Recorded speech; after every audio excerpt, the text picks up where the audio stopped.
Welcome back. This one is from the 31st of March, and I just wrote on the back, my finished chapbook, published. So I'm working on my PhD, a collection of poems, and obviously the hope is that at some point they would be published as a collection. I've had several individual poems published, but never a full collection. And so I thought, right, I'll draw a painting of what that might look like. Maybe it could end up being the cover. So what I kind of see is like a head that's also coming out of like a flower stalk, possibly has a feather coming out of the top of its head. Really like the balance of colours. So there's the face. It's kind of like red, pink, a little bit of blue all mixed together. It looks quite calm, so it's not me.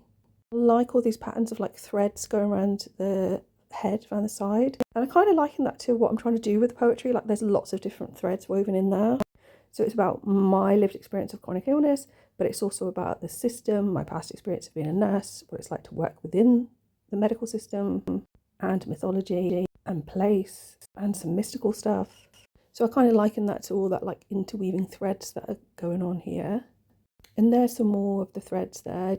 It's quite tree-like, which is something that I'm writing about. Also like this idea of the rhizome and everything being connected underneath the ground. You can kind of see a character there, like a blue outline looking towards the left.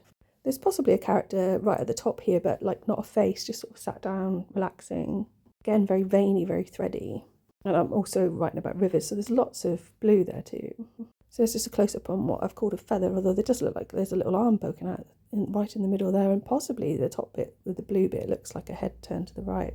And this bit at the bottom, I kind of liken a bit to a stalk, so like the head comes out of like a flower, and there's like a little bit of a flower coming off to the right there, but also that looks like an eyelash and a face as well. What's interesting, this being a face that's emerged, obviously a lot of my paintings end up being a face, probably because the way that I stretch the paint out, it just ends up being sort of circular. But also this idea of the number 72.